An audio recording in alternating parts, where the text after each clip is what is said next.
Is Ty Lue tripping or is this real? I mean, honestly, bro, we've heard so many rumors about LeBron James. We've heard everything about how he runs the team behind the scenes. We've heard that he gets people traded. We've heard that he's the manager, the coach, the player, the leader, everything on the team. Like the way they describe LeBron James throughout his whole career, it's like you might as well just give him the keys, give him the salary of everybody, and just not hire anybody else. Just give him 14 other guys to play beside him, and that's it. No coaches, no coaching staff, no GM, no president of basketball operations, nothing. The way they've been describing LeBron James and the way he runs the teams and the way he's leading the teams, you would think LeBron James has more power than the owner of the team. This is absolutely insane because now we get to see over the last couple of years that LeBron James does not have the amount of power that we think he has. Now, does he have a lot of power? Yes. Can LeBron James say, I want this person traded and I want this person for this person? Absolutely. But does LeBron James know everything that's going on? Do the owners not make a move unless LeBron James approves of it? Clearly not. At least not in recent years. And obviously by this time, which is the whole topic of this video, LeBron James was, I wouldn't say in his peak because Miami Brown was completely different, but he was not that far from his peak. When Kyrie got traded, which is the main topic of the video, in case you didn't see the title and the thumbnail, when Kyrie got traded, the whole thing was that Kyrie wanted his own team. And Ty Lue came out and he gave us a little bit from behind the scenes of what happened, right? He spoke on Club Shay Shay with Shannon Sharpe. And this is exactly why I also said Shannon Sharpe would be all right. Because if you could get interviews like this is better than ESPN ever got. So Ty Lue came on there and he pretty much gave his side of the whole thing. He gave us some behind the scenes information that we didn't know happened. According to Ty Lue, LeBron James was doing some type of event where he was signing his autograph for people and this, that, and the third. And long story short, it broke that Kyrie Irving got traded. Now, how much of this do I believe? Because Ty Lue then said LeBron James just sat back and didn't speak to anybody for 10 minutes. Now, could that number be over-exaggerated? Probably. But LeBron James doing that, maybe it is true, right? Bron was doing an autograph signing with jerseys and stuff for his foundation. So I come sit next to Bron. We sitting there, handing the phone, Sports Center. Kyrie Irving's just been traded to the Boston Celtics. Man, Bron dropped the marker, and just lays back in his chair for about 10 minutes. Doesn't say a word, like just pissed off. And Bron was crushed. And I saw when that happened, I thought things would I thought Bron would do something different, sooner than later, and that's what he did. At the same time, though, I don't think LeBron James found out the same way everybody else found out. There's no way at that time LeBron James found out from ESPN, like how everybody else found out. There's no way that LeBron James was at his event and nobody told him, hey, look, we're doing this today. That I'm not believing. Now, given that he left Cleveland, it kind of gives the story some substance. It gives the idea that LeBron James didn't know and he was disappointed in this decision.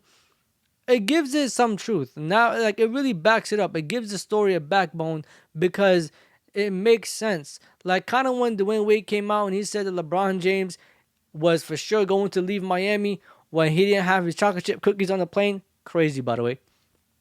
It's the same thing. And this one actually makes sense. It's a way bigger thing that happened. Now, apparently LeBron James wanted Kyrie to stay on the team until his contract finishes. And maybe they can renegotiate the deal, whatever. And Cleveland just said no. And they just traded Kyrie and gave him what he wanted. Honestly, I don't think Kyrie would have played with Cleveland another year. I begged and pleaded. Kobe. LeBron said he begged and pleaded, said, hey, don't trade him. He still got a year on his contract. Don't trade him. I think he would have did what everybody else did. Now, I'm not saying Kyrie is this type of guy or this type of player, but for sure, knowing what a lot of athletes have done, I wouldn't say that Kyrie wouldn't play the gimmicks. I wouldn't say he wouldn't be going through the motions that Jimmy Butler did that Ben Simmons had to go through, that everybody in the past had to go through. I mean, even Scottie Pippen at a certain time was playing that game too. I'm not playing for you. I don't want to play for you. Y'all don't want to trade me. I don't want to be here. Let's do this. And they go back and forth until somebody trades somebody. There's a whole bunch of suspensions, whole bunch of fines, whole bunch of, tearing down names in the media, back and forth. Everybody knows how this goes. But I think Cleveland didn't want that problem, so they traded Kyrie. And the thing is, and this is probably the worst thing that could have happened, if Kyrie would have stayed, they would have won so many championships, bro.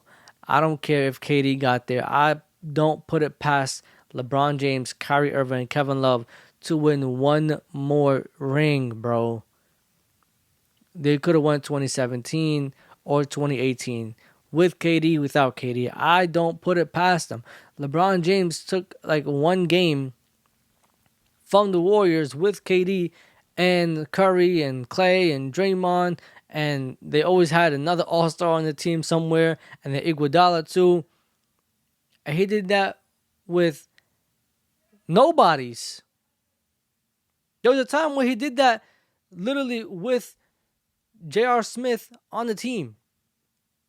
And I'm not saying J.R. Smith is a bad player. I know he's a good player. The day when he didn't even take the shot, that would have been another one game stolen from the Warriors. And it would have been a 4-1 gentleman's sweep instead of a 5-1. And actually, without even, you guys knowing, basketball is really big on momentum. If he takes that shot, and let's say he hits that shot, you never know how the Cavs come out in game 2. They might have this idea of, damn, if we play hard all the way to the end, it doesn't matter. Down by 2, all it takes is maybe just one shot. And before you know it, it's a 6-game series, not a 4-game series. And that's why it's so big that Kyrie left Cleveland. And by the way, take away all those injuries, whatever. Kyrie left Cleveland and LeBron dominated the East still until he decided, I'm leaving, I'm going to LA. And I think from this move right here, LeBron James made his decision. There was no convincing him. There was no bringing him back. There was no trying to negotiate something with him. There was no planning. That's it. It was over. I told you guys, keep him for another year. Let's see what we can do. He might be disgruntled. He might be mad. He might be upset. But overall, I think Kyrie understands what a championship means. And that just simply wasn't followed. That wasn't accepted. That wasn't something that the team wanted to do.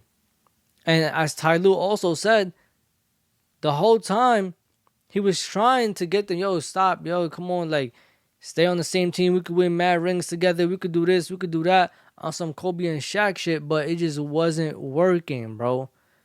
People did that with Kobe and Shaq, and for the most part, it worked.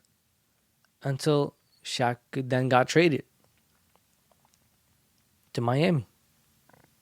And what I'm saying is, Tyronn Lue said it himself that he tried to keep Kyrie on the team. He tried to have Kyrie stay there, and it just didn't work. And this is why I say, I don't think LeBron runs as much as everybody says he does. And that's not a knock on LeBron, but that goes to show you that the people that the team hires still have something to say. LeBron is just not overpowering everybody just because he's LeBron James. I mean, you see even now when AD got traded to Mavericks for Luka. AD, that's LeBron's mans. They won a ring together and everything, and he stayed.